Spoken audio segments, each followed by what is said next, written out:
Hello everyone, current affairs with film booster series में आपका स्वागत है। आज है 19 जुलाई 2021। तो आज हम देखेंगे कौन कौन सी घटनाएं पीआईबी, द हिंदू न्यूज़पेपर के साथ साथ अदर मैगजीन और करंट अफेयर्स में इम्पॉर्टेंट रही हैं, जो कि हमारी प्रीलिम 2021 और 2022 की दृष्टि से काफ़ी ज़्यादा इम्पॉर्टेंट है।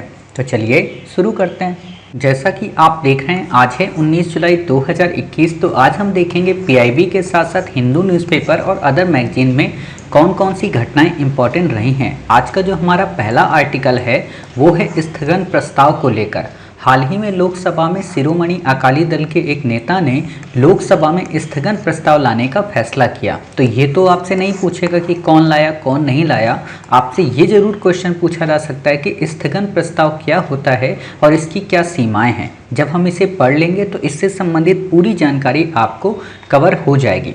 पहली बात क्या है कि इसे केवल लोकसभा में लाया जाता है। दूसरी बात, तत्कालिक सार्वजनिक जो महत्व के इशू हैं उन पर लाया जा सकता है।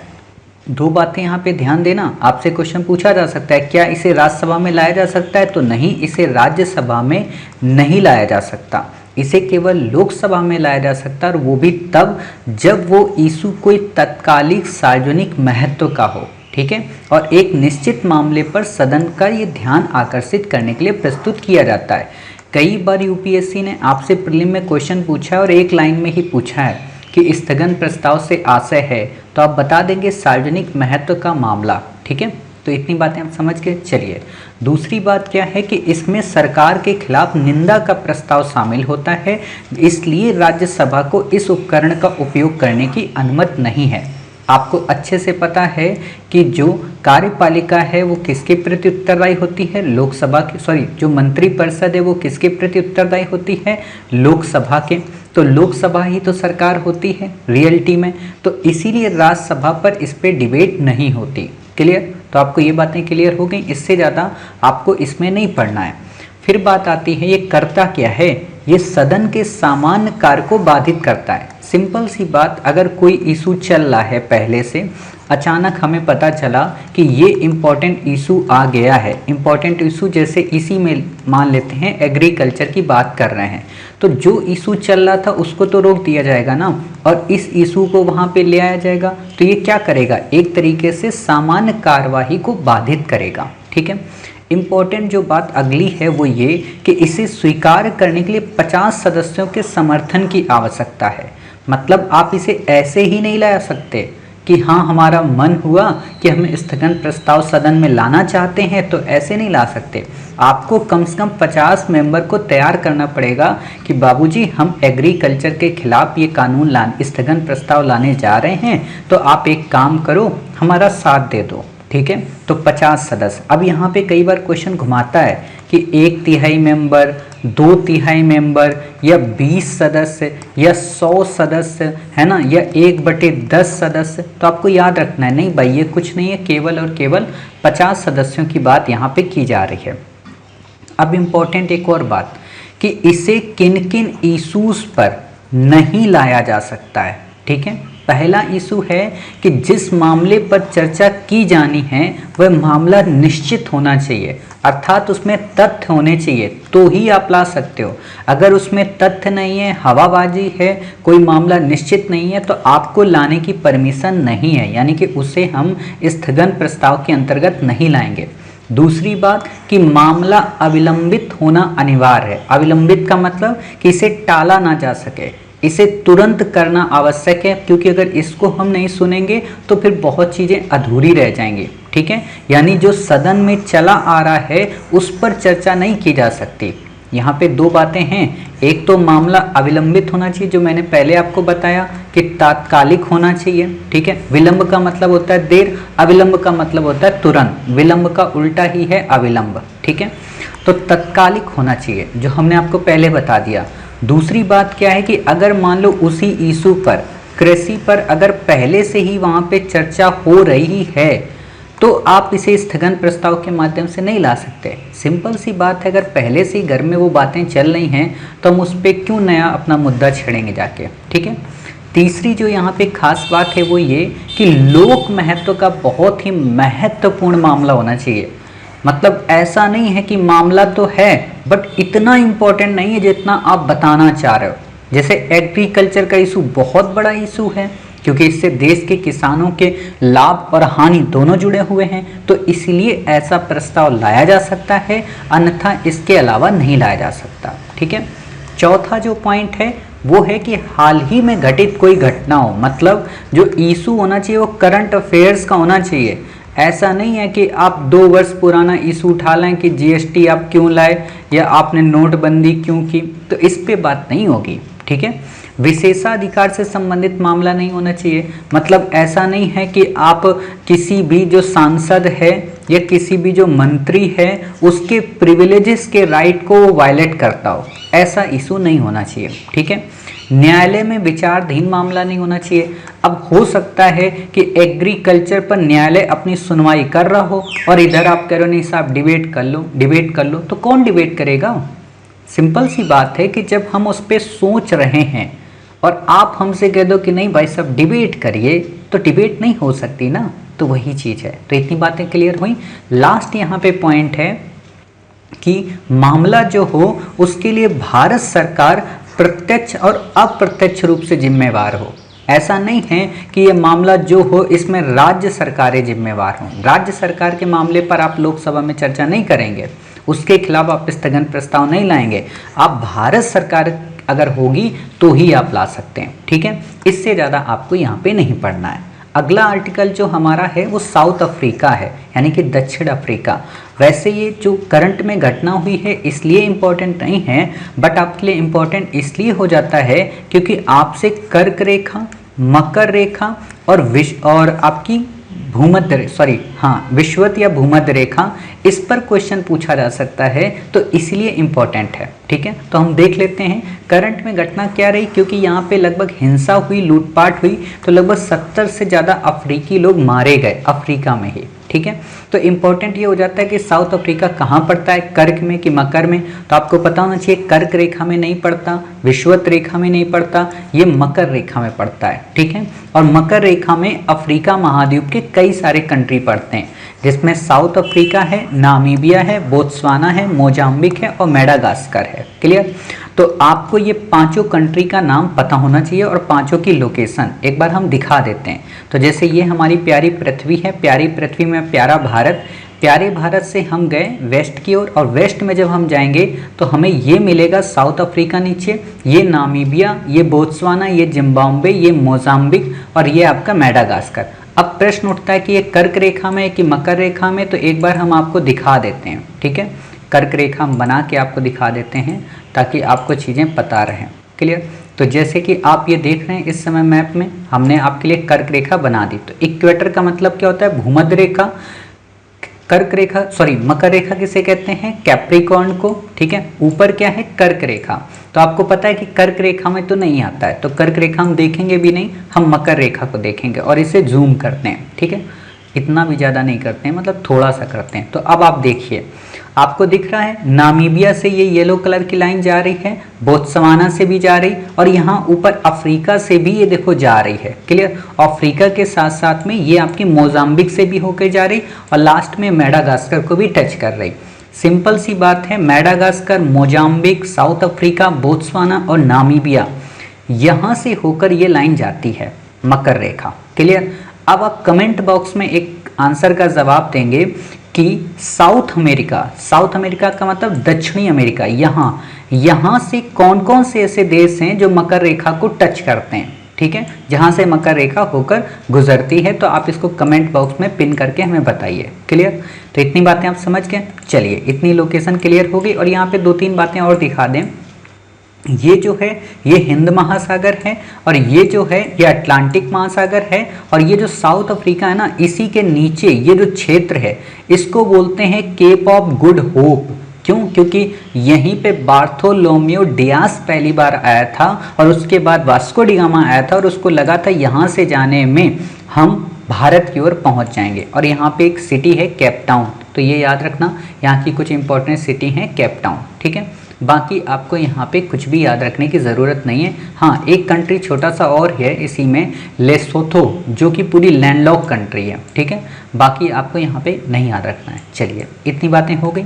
अगला आर्टिकल हम इसी में देखते हैं। अगला आर्टिकल वास्तव में इसी से रिलेटेड है कि भारत और दक्षिण अफ्रीका किन किन संगठनों के सदस्य हैं। तो आपको पता होना चाहिए भारत ब्रिक्स का भी मेंबर है, साउथ अफ्रीका भी ब्रिक्स का मेंबर है। पहले साउथ अफ्रीका इसका मेंबर नहीं होता था, पहले केवल ब्रिक होता था, ऐसे करके BRIC, ठीक है।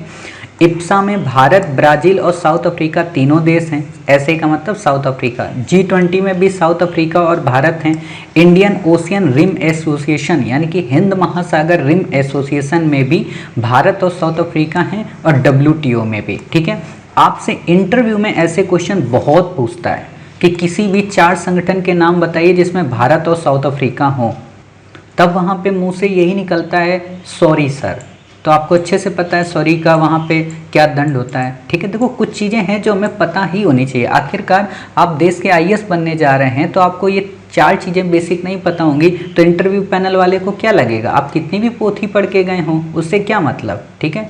और दुर्भाग्य हमारे देश का ऐसा है कि इंटरव्यू की ट्रेनिंग कराने वाले जितने भी आपको संस्थान मिलेंगे, वो आपको यही एक प्यारा सा वर्ड रटवा देंगे कि रट लो बेटा। ऐसा नहीं होता है, ठीक है। चलिए, एक फैक्ट है, इंपॉर्टेंट है कि भारत विश्व में रेशम का दूसरा सबसे बड़ा उत्पादक देश भी है, जिसकी विश्व में हाथ से बुने हुए कपड़ों के मामले में 95% तक की हिस्सेदारी है। वास्तव में ये बिजनेस स्टैंडर्ड के न्यूज़पेपर में आया हुआ था कि इंडिया का जो हैंडीक्राफ्ट है उसके बारे में, ठीक है। तो इसलिए मैंने ये फैक्ट आपको बता दिया। बाकी रेशम के बारे में जब हम आपको पढ़ाएंगे ना कि तसर है, मूंगा है, ठीक है, ये क्या चीज़ें हैं, तो उस पर आपसे क्वेश्चन पूछा जा सकता है कि हाल ही में चर्चा में रहा तसर, मूंगा, ये क्या है। तो रेशम के प्रकार हैं। फिर आपसे दूसरी लाइन में दे देगा कि दूसरा सबसे बड़ा उत्पादक है, तो आप कहेंगे बिल्कुल सही, ठीक है। तो वो हम वहाँ पर पढ़ाएंगे। अगला आर्टिकल हमारा है फिट फॉर 55 पैकेज, काफ़ी इंपॉर्टेंट है। ऐसे क्वेश्चन यूपीएससी बहुत पूछती है। आप बैक ईयर उठाकर अगर देखेंगे तो आपको एक मिल जाएगा मोमेंटम फॉर चैलेंज इनिशिएटिव, किसका है, तो वो तो UNFCCC का आपको तो पता ही है, ठीक है। बट आपसे इसका भी क्वेश्चन पूछा जा सकता है कि किस संगठन के द्वारा है, तो आप बता देंगे यूरोपीय संघ के द्वारा, ठीक है, यानी कि EU के द्वारा, यूरोपियन यूनियन के द्वारा। क्लियर। अब प्रश्न उठता है जो अगला, पूछेगा तो नहीं बट पता होना चाहिए, ठीक है। वो क्या कि ये आखिरकार है किस चीज़ का प्रोग्राम। तो ये वास्तव में प्रोग्राम ऐसा है कि यूरोपीय यूनियन ने पहले NDC यानी कि राष्ट्रीय स्तर पर निर्धारित योगदान देने की बात की थी कि हम क्लाइमेट से निपटने के लिए राष्ट्रीय स्तर पर निर्धारित योगदान करेंगे। अब इसमें क्या किया गया कि इस NDC के साथ साथ इसने एक और इनिशिएटिव ले लिया कि न केवल हम योगदान करेंगे बल्कि कार्बन तटस्थता के लक्ष्य को भी प्राप्त करने का प्रयत्न करेंगे। सिंपल सी बात है कि 2 इनिशिएटिव को एक साथ मर्ज कर दिया यूरोपियन यूनियन ने, ठीक है। अब से इससे ज़्यादा क्वेश्चन नहीं पूछेगा, हालांकि उद्देश्य पर तो क्वेश्चन नहीं पूछेगा। देखो, यूपीएससी का एक ट्रेंड होता है, पहले जब भी वो क्वेश्चन कोई पूछेगी ना तो पहले बेसिक में पूछ लेगी, और उसके 2 साल बाद उसमें थोड़ा सा डेप्थ में जाएगी, उसके 2 साल बाद और डेप्थ में जाएगी, उसके 2 साल बाद और डेप्थ में जाएगी, और जब वो क्वेश्चन पूरी तरह खत्म हो जाएगा तो उस क्वेश्चन को और एक और जो डेप्थ वाला क्वेश्चन में पहुंच चुकी होगी उन दोनों को एक साथ मर्ज कर देगी और फिर एक नया क्वेश्चन बना देगी। खैर, आपको इतना बुद्धि, इतना दिमाग नहीं लगाना है, उसके लिए हम बैठे हैं। ये जितना भी यूपीएससी खेल खेलती है ना, उसके लिए श्री IAS काफ़ी है, आप निश्चिंत रहिए, ठीक है। तो आप बस ये चीज़ें समझ जाइए कि हाँ, ऐसे क्वेश्चन अगर हमसे पूछ ले कि फिट फॉर 55 पैकेज किस संगठन से संबंधित है या किस क्षेत्र की पहल है। एक क्वेश्चन ये भी बन सकता है आपसे, में भी हो सकता है क्वेश्चन आपसे पूछते कि जो फिट फॉर 55 पैकेज है किस क्षेत्र से संबंधित है, साइबर क्षेत्र से, ठीक है, सुरक्षा से, मरुस्थलीकरण से या जलवायु परिवर्तन से। तो आप कहेंगे जलवायु परिवर्तन से। क्लियर। अब इम्पोर्टेंट है आपसे मेंस में आंसर राइटिंग के लिए एक बात इम्पोर्टेंट हो सकती है कि भारत सरकार ने जलवायु परिवर्तन से निपटने के लिए कौन कौन सी पहलें की हैं, या फिर आपसे इंटरव्यू में इस क्वेश्चन को भी पूछ सकता है। तो आपको ये चीज़ें पता होनी चाहिए कि कौन कौन सी 5-6 स्कीम्स हैं। पहली है राष्ट्रीय स्वच्छ वायु कार्यक्रम, दूसरी BS6 मानक यानी कि भारत स्टेज। अब यहाँ पे एक क्वेश्चन आपको हम बताते हैं कि यूपीएससी ने एक क्वेश्चन पूछा था। क्वेश्चन क्या पूछा था, बेसल जो कन्वेंशन है वो किससे संबंधित है, ठीक है। बच्चे ये समझ गए थे कि जो ये BS है ये बेसल स्टैंडर्ड होता है, क्योंकि ठीक है, तो बच्चों ने ये समझा था बेसल स्टैंडर्ड और बेसल कन्वेंशन दोनों एक ही चीज होती हैं। ठीक है, तो बिल्कुल भी नहीं, दोनों अलग अलग होते हैं। बेसल कन्वेंशन जो है वो रिलेटेड है एनवायरनमेंट से, ठीक है, और BS जो ये वाला BS नहीं, इसको तो भारत स्टेज हम बोलते हैं। ठीक है, एक बेसल स्टैंडर्ड आपको मिलेगा, वो आपका संबंधित होता है बैंकों से, बैंकों के क्रियान्वयन से। ठीक है, तो आप इस चीज में कंफ्यूजन मत होना कि अगर आपको दे दे कि बेसल मानक क्या है और बेसल कन्वेंशन क्या है, तो दोनों डिफरेंस हैं। बेसल कन्वेंशन एनवायरनमेंट से और बेसल जो स्टैंडर्ड या कहें बेसल मानक वो किससे रिलेटेड है, बैंकों से। ठीक है, और एक और बात, जो ये BS6 है इसका मतलब होता है भारत स्टेज। ठीक है, तो डिफरेंट हैं सब में, तो इस चीज को आप याद कर लीजिएगा। क्लियर, क्योंकि क्वेश्चन जब आता है और क्वेश्चन UPSC ने पूछा ही है बेसल स्टैंडर्ड को लेकर, ठीक है, तो आपको पता होना चाहिए। चलिए अगला, इसी में सरकार ने एक स्कीम और जारी की है, वो क्या, उजाला जलवायु परिवर्तन पर राष्ट्रीय कार्य योजना भी सरकार की ही पहल है। साथ ही आपदा अनुकूल अवसंरचना पर अंतर्राष्ट्रीय सम्मेलन और अंतर्राष्ट्रीय सौर गठबंधन। अंतर्राष्ट्रीय सौर गठबंधन में वास्तव में 121 कंट्री हैं जो कर्क रेखा और मकर रेखा के मध्य आते हैं, यानी कि उष्णकटिबंधीय क्षेत्र के। लेकिन हाल ही में गवर्नमेंट ने प्रस्ताव किया था, फ्रांस और इंडिया गवर्नमेंट की मिलके, कि UN के जो 192 मेंबर हैं वो भी अब पार्टिसिपेट कर सकते हैं। तो UPSC ने एक बार तो इस पे क्वेश्चन पूछ लिया था कि कर्क और मकर रेखा वाले देश ही शामिल हैं, UN के सभी नहीं हैं। अब हो सकता है फिर से आपको फंसाने के लिए क्वेश्चन पूछ ले, और होगा क्या कि आप बैक ईयर का रट्टा मारे होंगे, अपडेट होंगे नहीं तो गलत कराएंगे। ठीक है, तो अब अगर क्वेश्चन आए UN के सभी मेंबर हो सकते हैं, तो हाँ हो सकते हैं। ठीक है, तो इतनी बातें आप समझ गए। चलिए इसके बाद आता है यहाँ पे बिल्ड बैक बेटर वर्ल्ड पहल। ये भी एक अच्छी पहल है, आपसे इस पर भी क्वेश्चन पूछा जा सकता है। ठीक है, तो इन पहलों को हमेशा याद रखना कि बिल्ड बैक बेटर वर्ल्ड पहल किससे रिलेटेड है, G7 के मेंबर के द्वारा। ठीक है, अब G7 जो ही ख्याल में आया तुरंत पता होना चाहिए क्या इंडिया इसका मेंबर है, तो नहीं साहब, इंडिया इसका मेंबर नहीं है। क्लियर, जब इतना पता चल गया। दूसरा, क्या रसिया इसका मेंबर है, तो साहब नहीं, रसिया इसका मेंबर नहीं है। ठीक है, ये काम क्या करेगा, बिल्ड बैक बेटर वर्ल्ड, ये काम करेगा चाइना की जो बेल्ट एंड रोड इनिशिएटिव पहल है। यानी कि चाइना को आप देख रहे होंगे कि चाइना किस तरीके से एशिया से लेके पूरे के पूरे, यहाँ पे हम आपको मैप के माध्यम से दिखाते हैं। जैसे यहाँ पे आप ये मैप देख रहे हैं, ठीक है, तो यहाँ पे चाइना ने कोशिश ये की है कि चाइना यहाँ से, मतलब अपने पूरे इस प्रांत से लेके पूरे साउथ ईस्ट एशिया कह रहा हूँ, मिडिल ईस्ट एशिया में, पूरे मध्य एशिया से लेके पूरे के पूरे यूरोप को सड़क मार्ग के द्वारा, रेल मार्ग के द्वारा जोड़ने का प्रयत्न कर रहा है। इसी पहल का नाम है बेल्ट एंड रोड इनिशिएटिव। और उसी बेल्ट एंड रोड इनिशिएटिव की कई सारी विंग हैं। उन्हीं विंग में एक विंग है सीपेक, जो कि चाइना पाकिस्तान इकोनॉमिक कॉरिडोर से होकर जाती है, जो कि हमारे द्वारा, जो हमारा एरिया है कश्मीर का, उस एरिया से होकर गुजर कर जाती। इसलिए भारत इससे नाराज है। इसलिए भारत इस सीपेक का, या कहें कि one belt one road initiative का, या BRI का मेंबर नहीं है। ठीक है, तो इतनी बातें आप समझ गए। और आपको पता होना चाहिए कि इसी के अंतर्गत ग्वादर पोर्ट का निर्माण किया जा रहा है यहाँ पे। क्लियर, ये इस जगह पे आपको मिल जाएगा ग्वादर पोर्ट। और आपको पता होना चाहिए कि हमारा यहाँ पे क्या है, ये चाबहार, ये ग्वादर है। ग्वादर को कंट्रोल करने के लिए इंडिया ने ईरान में चाबहार पोर्ट के निर्माण की कोशिश की है। क्लियर, इतनी बातें बेसिक आप जान गए, यही काफ़ी है। ठीक है, तो हुआ क्या है कि इसी पहल को काउंटर करना, यानी कि जो चाइना ने 25 से 30 हजार अरब रुपए इन्वेस्ट किए हैं अलग अलग कंट्री में, उस इन्वेस्टमेंट को डुबो देना। यानी कि बिल्ड बैक बेटर पहल के अंतर्गत G7 के मेंबर क्या करेंगे, उन अल्प विकसित या जो विकासशील देश हैं वहां पर इंफ्रास्ट्रक्चर को बिल्ड करेंगे, जो बिल्ड चाइना करना चाह रहा है। ठीक है, तो इससे चाइना को क्रॉस कर देंगे। सिंपल सी बात है, चाइना को काउंटर करने की पहल है। अब प्रश्न उठता है कि G7 क्या है। G7 एक अंतर सरकारी संगठन है। ऑलरेडी हमने आपको प्रीवियस में पढ़ाया था कि अंतर सरकारी का मतलब क्या होता है, कि जिसमें कई सारी सरकारें आपस में इन्वॉल्व होती हैं। ठीक है।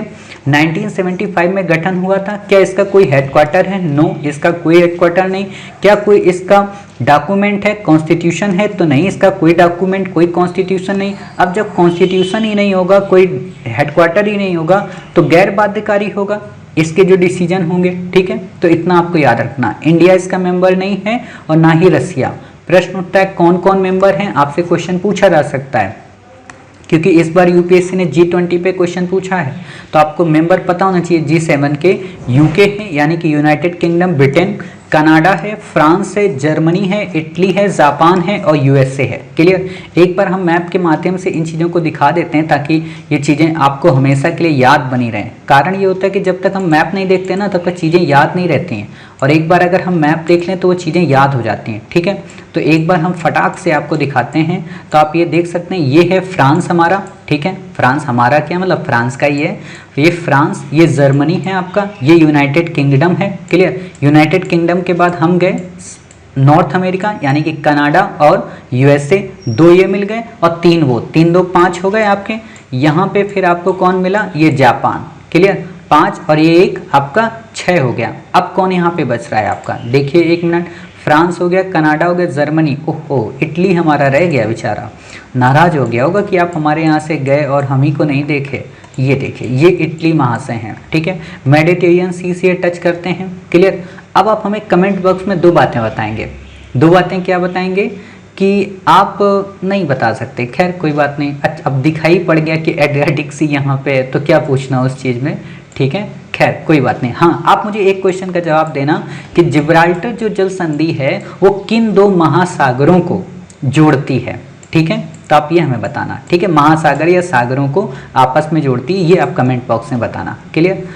2 क्वेश्चन हो गए आपके। चलिए, नोट, भारत व रूस सदस्य नहीं है, ऑलरेडी हमने आपको बता दिया। इन बातों पे ना ऐसे गोला कर लिया करो कॉपी में, क्यों, ठीक है, और इस पे भी क्यों कर लिया करो। जहां जहां मैं बताता हूं कि ये लाइन बहुत इंपॉर्टेंट है, ऐसे क्यों कर लिया करो। कोई क्यों का मतलब होता है मोस्ट इंपॉर्टेंट, बाकी ये लाइन इंपॉर्टेंट नहीं होती, इसलिए इसको क्यों नहीं करना। तो होगा क्या, इन फ्यूचर जब आप क्विक फास्ट रिविजन करेंगे ना तो आपको काफ़ी ज़्यादा फायदा मिल जाएगा। यहाँ पे क्यों कर लिया करो। जैसे आपको सपोज करिए यहाँ पे मैंने आपको बताया कि ये आपका इंटरव्यू में और कहाँ पे मेन से पूछेगा, तो आप यहाँ पे एम एंड इंटरव्यू, इंटर ऐसे लिख लिया करो, ठीक है।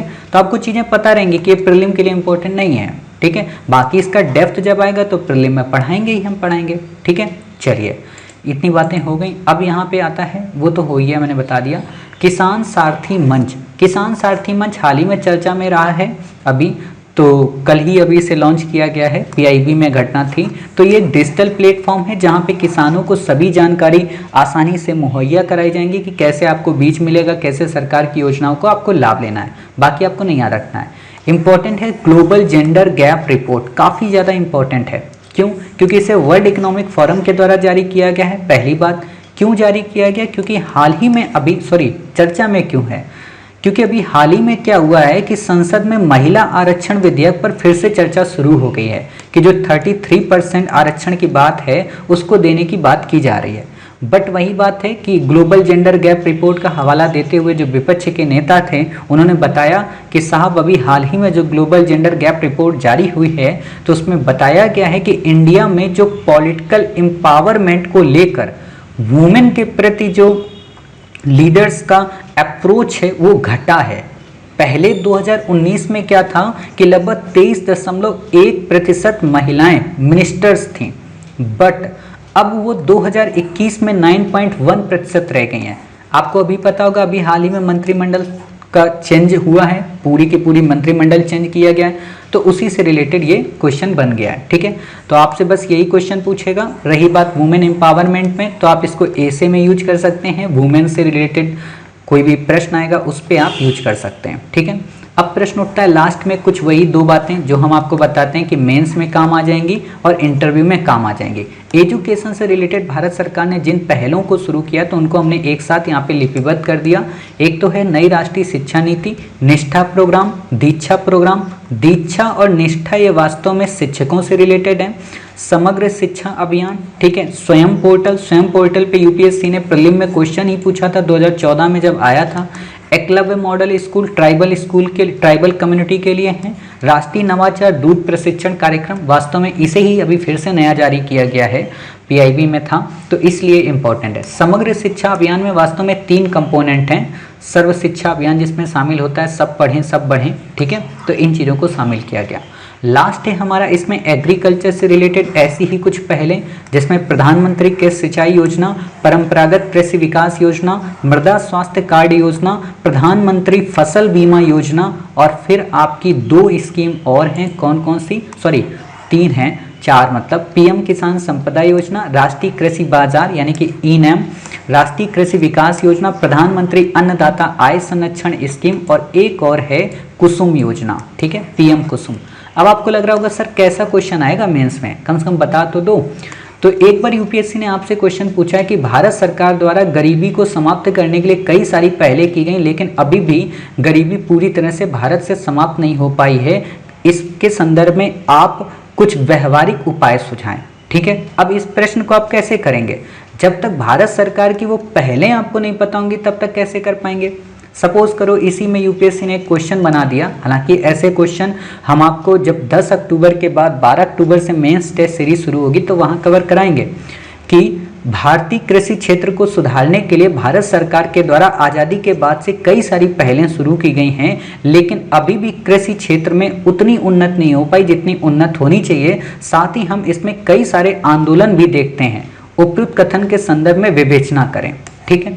तो आप समझ सकते हो जब तक आपको इतनी स्कीम नहीं पता होंगी तब तक कैसे करेंगे। ये बात अलग है हमें आज़ादी के बाद से नहीं पता है, बट हमें आज़ादी के बाद से नहीं पता है, 2014 के बाद से तो पता है ना, उन्हीं को आप मेंशन करके लिखो आंसर, ठीक है। तो उम्मीद है आज के सारे आर्टिकल्स आपको पसंद आए, सारी घटनाएं आपको पसंद आई, काफ़ी डिटेल से हमने कवर कराया। मिलते हैं कल नेक्स्ट 20 जुलाई 2021 को कुछ नए आर्टिकल के साथ। तब तक अपना ख्याल रखिए और स्वस्थ रहिए।